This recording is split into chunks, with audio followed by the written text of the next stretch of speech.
Hello and welcome to all our viewers in Nigeria and around the world to News Cycle on Global Television. Coming to you live from the nation's capital, Abuja, I am Jumai Manson. A quick reminder that Global Television is on DSTV channel 365 and Star Times channel 276.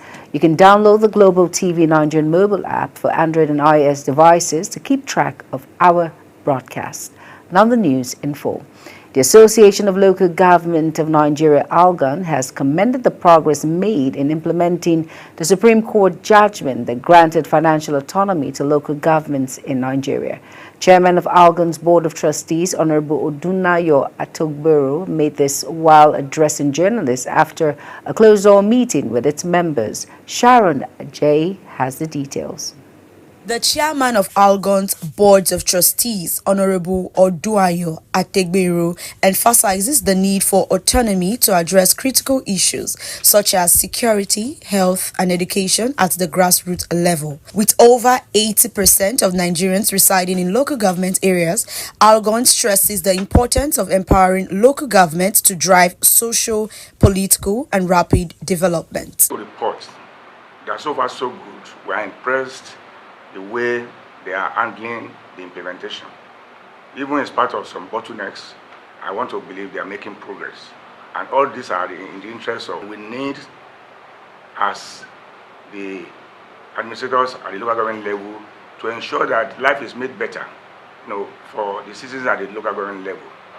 And this is why we have been clamoring for autonomy in local government so that we can implement a lot of developmental issues, particularly on security, health, education, and so on and so forth. The association noted that democracy has returned to the local government level, with state governors conducting elections, a departure from the past where tickets were handed out. This development is seen as a positive step towards effective governance at the local level. We are making tremendous progress at the third tier of government to ensure that our democracy strength is felt at the grassroots, because development, we have to start from the grassroots. It's a bottom-top approach to implement the laudable programs and projects of Mr. President. The association further applauds the federal government's implementations despite encountering challenges, noting that the committee has instructed local governments to open accounts with the Central Bank of Nigeria, CBN, for seamless financial operations. Sharon Ajay reporting for Global TV News. Thank you, Sharon, for that report. In a bid to cushion the effect of economic hardship, the Imo State government has distributed presidential palliatives to Christian and Muslim faithful across the southeast and south-south regions. Imo State Governor Hope Uzodinma, who represented President Bola Tinubu during the distribution at Mbisi Kanu Square in Owerri, urged both Christian and Muslim communities to continue to pray for the country. Our correspondent Amarachi Ibe has the details. Mbisi Kanu Square in Owerri, the state capital. Truckloads of food items arrived for distribution as part of the federal government's relief program. The initiative coincides with both the Christian Lenten season and the Muslim Ramadan fast, providing much-needed support to the less privileged. Addressing the gathering, Governor Hope Uzodinma emphasized that the palliative were meant for those in genuine need and called for transparency in the distribution process. So I want, on behalf of Mr. President Bola Ahmed Tinubu, GCFR, whose gifts we are distributing today, and be transparent in delivering this foodstuff to those who need it, the poor and the downtrodden, those who are not able to see what they will use to break fast. The governor also urged the faithful to continue to pray for President Bola Tinubu while avoiding actions that could distract him from successfully completing his tenure. So as you pray for God not to allow the president to be distracted. As long as his time is there, and is implementing his manifesto and programs, Nigeria will be a land of prosperity. Religious leaders from both faiths were present to oversee and bless the distribution. They emphasized the importance of unity, charity, and mutual respect during this fasting period. Here to talk about what you have considered very necessary with Mr. President to bring to the Christian community and the Muslim community. We want to say thank you, Your Excellency. Our heartfelt gratitude to the President, and we pray that you will do more. How can we lose hope when Allah has sent hope in our midst here? As the presidential palliatives has been distributed to both Christians and Muslims in the southeast and south-south region, experts believe that this will go a long way in alleviating the sufferings of the people of the both regions. From Ndubisi Carlos Square, Amarachi Ibe, reporting for Global TV News. Thank you, Amarachi, for that report. Over now to Benue State Executive Council has passed a vote of confidence on Governor Hyacinth Alia and his administration for his efforts in taming insecurity and his leadership qualities. This was a unanimous decision of the fourth council meeting held at the Government House, Makurdi. Correspondent Felicity Indere reports. Following the conscious efforts of the Governor Hyacinth Alia-led administration in addressing issues of insecurity in the state, the Fourth Executive Council meeting unanimously passed a vote of confidence on the present administration in the state. Deputy Governor Sam Ode, who doubles as the vice chairman of the council, moved the motion on his principle. We have unanimously, as a council, decided and hereby passed a vote of confidence on the political and security leadership of our government. Members of the State Executive Council were unanimous in their support for the vote of confidence on the governor. High reduction in crime and insecurity in the state. That I can go home and stay for 2 days without an education. And therefore, we give personally some kudos and thanks for all that you have done to bring us to where we are. After thunder comes rain. So we are confident that there is peace at the end of this tunnel. Politically speaking, we affirm the fact that the governor is the undisputable leader of Benue State. Socially speaking, we identify the fact that the masses are still with us. A good sailor is made by the turbulent storms that go through. And so far so good, you are sailing this very ship to the right direction. Governor Hyacinth Alia, who appreciated the council for their confidence in him, assured them that their support will spur him to do more for the overall welfare of the state. Thank you so much for giving this vote of confidence, which again we re-engineer my thinking, my institutions and all the planning to ensuring that oath I took, the missions, the mission which all of us are onto, it's brought not only to bear but fruitfully executed. He pledged that his administration will not relent until all displaced persons will return to their ancestral homes. In Makurdi, Felicity Indere, Global TV News.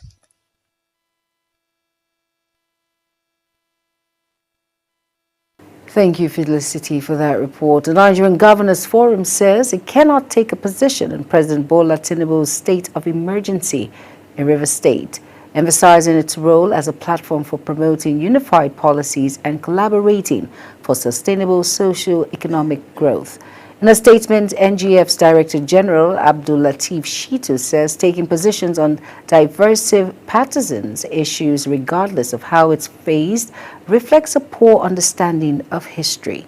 Rivers State has experienced political instability for nearly 2 years, with former Governor Nyesom Wike and his successor, Siminalayi Fubara, vying for power, causing a governance deadlock.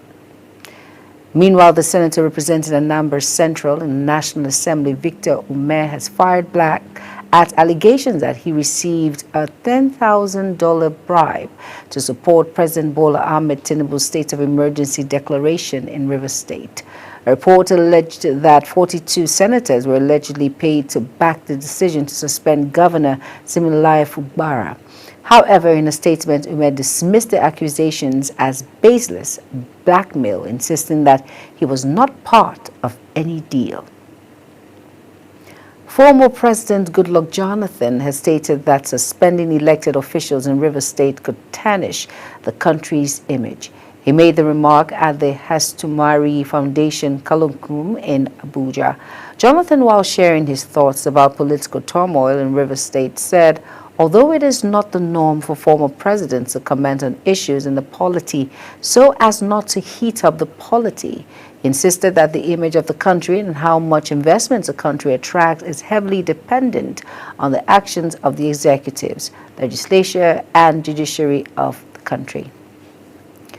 The Nigerian Customs Service Murtala Mohammed International Airport Command says it intercepted a total of $578,000 falsely declared from an inbound passenger coming into Nigeria from South Africa. The Customs Area Controller in charge of the command, John Harrison, announced this while addressing journalists at the command. The passenger declared $279,000 and hid $299,000 on his body, bringing the total money to $578,000.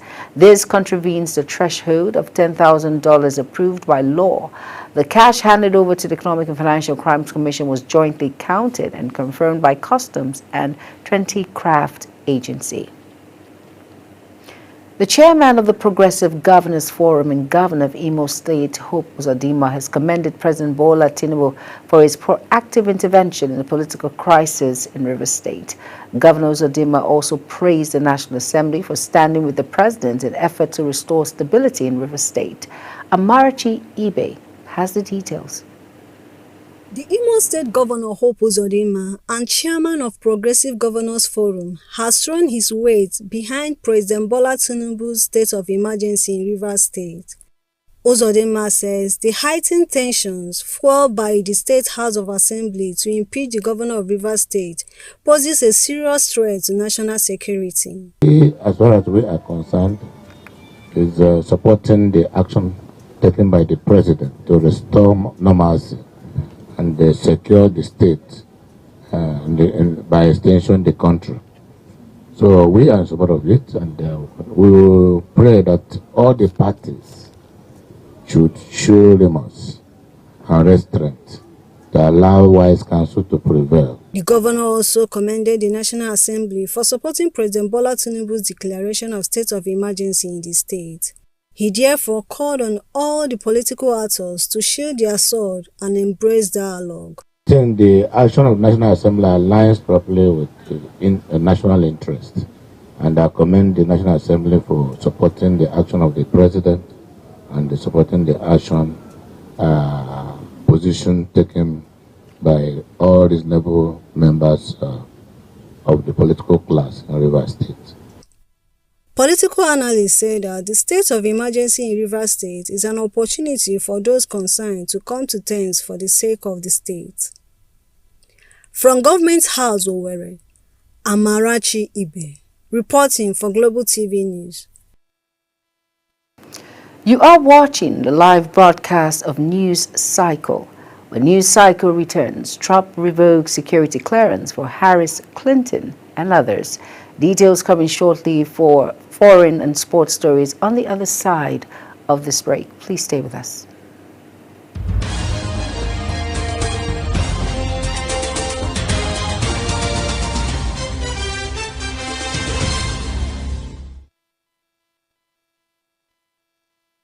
Do you know that global television can be watched in Nigeria and all over the world?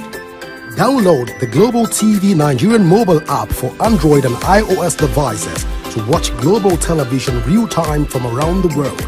What are you waiting for? Start downloading and stay connected to global television.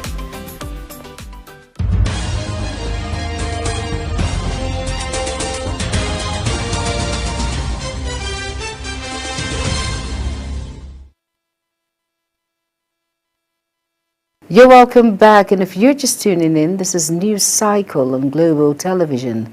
Thank you for staying with us. In business now, Governor Alex Otti of Abia State has launched a statewide area network, Internet and Managed Network Service initiative aimed at transforming governance and expanding digital access across the state. Otti highlighted that the initiative includes distributing high-performance digital tools, laying fiber optic cables across public institutions, and installing infrastructure for high-speed data transmission. The state governor announced the project on his official X page, describing the initiative as a milestone that would usher in technology-driven transformation. Moving on now in the news, the Nigerian Customs Service has intercepted an undeclared sum of $193,000 concealed inside a carton of yogurt at Nnamdi Azikiwe International Airport in Abuja, officials announced Friday. Customs officials says the suspect, a passenger on Ethiopia Airline flight number 951 from Jeddah, Saudi Arabia, failed to declare the cash upon arrival, violating Nigerian financial regulations. Abdul Miwada, the spokesperson of NCS, said the seizure resulted from a targeted intelligence operation and meticulous baggage inspection. The Federation Account Allocation Committee has shared 1.678 trillion naira among the federal government, states, and local governments for the month of February. This is according to a communique issued by FAAC and made available by the Director of Press and Public Relations, Office of the Accountant General and the Federation. Bawa Makwa, according to the communique, the total revenue of 1,678 trillion naira comprised statutory revenue of 827.633 billion naira and value-added tax revenue of 609.430 billion naira. On the foreign scene now, Peru's Congress voted to dismiss the country's interior minister over his failure to contain a spike in violent crime following the murder of a popular singer. MPs voted by 79 votes in favor of 11 against to remove Juan Jose Santaves from the office of his political responsibility and instability to tackle the wave of citizen insecurity facing the country. The minister's dismissal comes in heightened emotions in the South American country following the shooting dead Sunday of combat star Paul Furrows, 39, by hitmen who attacked his tour bus after a concert after the capital, Lima. U.S. President Donald Trump has revoked security clearance from his previous defeated Democratic election rivals Kamala Harris and Hillary Clinton, as well as a number of other top formal officials. The move comes after Trump said in February he was revoking security clearance for his predecessor, Joe Biden. He confirmed that move in the latest announcement, adding that he was also revoking the security clearance of any other member of the Biden family. Former U.S. President and top of security officials usually keep their security clearance as a courtesy. In sports, Nigeria recorded their first win of 2026 World Cup qualifying campaign thanks to a brace from striker Victor Osimhen, which secured a 2-0 victory over Rwanda at the Amahoro Stadium in Kigali. The Gasteri striker netted 2 first-half goals to mark his first involvement in the qualifying series and also took his national team tally to 25 goals, displacing Segun Odegbami to become Nigeria's second all-time scorer behind the late Rashidi Yekini. After giving the team an injury scare when he fell on his hands in the opening minute of the game, Osimhen grabbed the first goal in the 11th minute, getting to the end of a lofty free kick from Ademola Lookman and turned the ball home with a perfect touch at the far post for Nigerians' lead. Over down to boxing, heavyweight legend George Foreman has died at the age of 76. Known as Big George in the ring, the American built one of the most remarkable and enduring careers in the sport, winning Olympic gold in 1968 and claiming the world heavyweight title twice, 21 years apart, the second making him the oldest champion in history at age 45.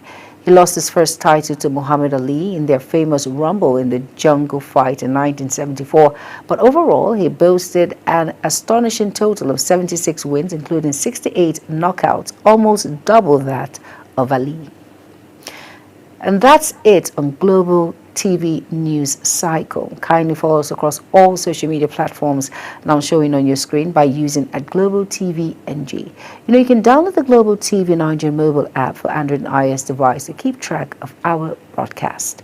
I am Jumai Manson. Thank you for watching. Good evening.